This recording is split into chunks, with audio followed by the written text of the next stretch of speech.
Assalamualaikum warahmatullahi wabarakatuh. Perkenalkan, nama saya Desi Amelia dari semester 4 jurusan Petro dan Oleokimia. Kali ini saya ingin menjelaskan tentang proses pembuatan asam klorida.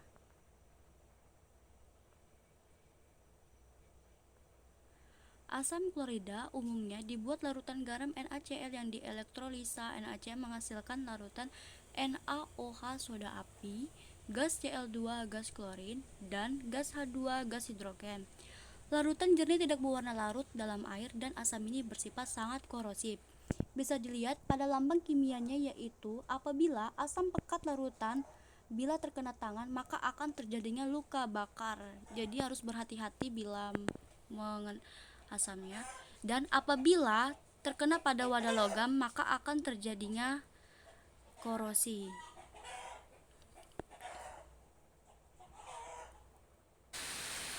Jadi, asam klorida sendiri di alam secara alami ditemukan sebagai asam lambung yang berfungsi untuk menghancurkan makanan. Asam klorida merupakan asam monoprotik atau asam yang mengion dengan melepas satu ion H+ jika di dalam air, dan ion ini akan bereaksi dengan air H2O.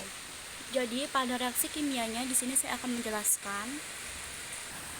HCl apabila direaksikan atau dilarutkan di dalam air maka akan menghasilkan H3O+ yang disebut dengan ion hidronium dan melepaskan Cl-.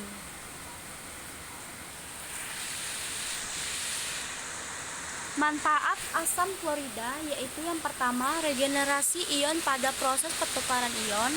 Yang kedua, sebagai kontrol pH dan penetralisir digunakan sebagai pengolahan air dan juga digunakan untuk menetralkan larutan yang memiliki pH terlalu tinggi. Yang ketiga, pelapisan atau pengawetan logam atau metal digunakan untuk melepaskan karat pada logam besi sebelum pengolahan. Yang keempat yaitu garam klorida, garam nikel klorida dinyatakan untuk proses penyempuhan, dan garam klorida digunakan pada industri baterai basah.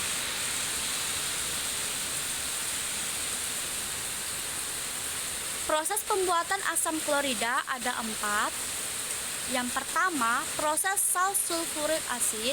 Yang kedua, proses Hargreaves. Yang ketiga, direct sintetik hidrogen atau klorin. Yang keempat, recovery byproduct.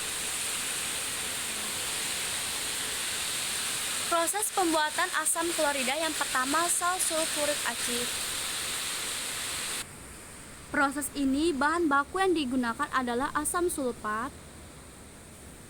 dan NaCl.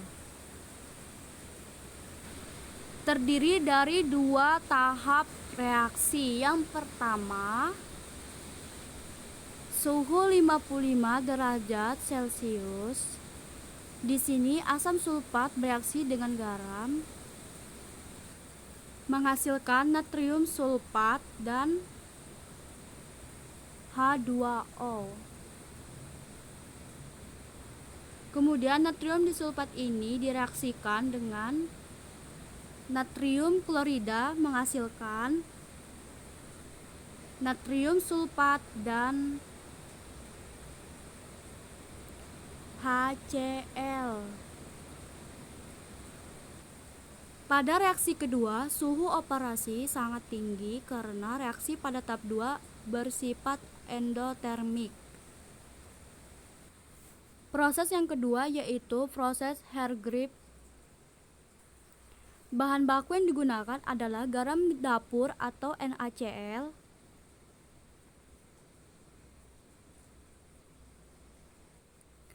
gas SO2, air, dan udara. Reaksi yang terjadi adalah NaCl, 2SO2, O2, dan juga air menghasilkan natrium sulfat dan juga HCl.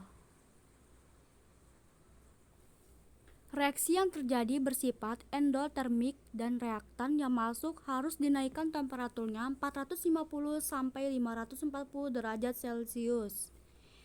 Selanjutnya, yang ketiga yaitu direct sintetik hidrogen atau klorin. Proses ini merupakan proses yang mereaksikan hidrogen atau klorin secara langsung dalam suatu reaktor produk HCl. Yang dihasilkan pada proses ini mempunyai konsentrasi yang relatif tinggi. Reaksi yang terjadi antara hidrogen dan klorin sangat eksotermik sehingga reaktor biasanya dilengkapi dengan suatu sistem pendingin. Yang keempat yaitu recovery byproduct. Pada proses ini, asam klorida sebagai produk utama dari sebuah proses yang berlangsung, tetapi sebagai produk samping atau hasil samping dari proses yang berlangsung, beberapa proses yang menghasilkan HCl sebagai hasil samping.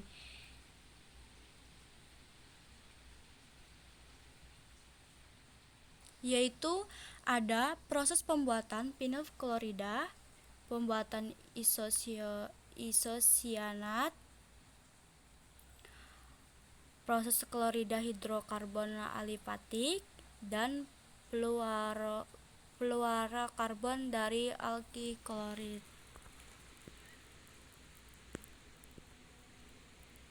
Terima kasih. Apabila ada kurang dari penyampaian, mohon dimaklumi. Saya akhiri dalam presentasi ini. Wassalamualaikum warahmatullahi wabarakatuh.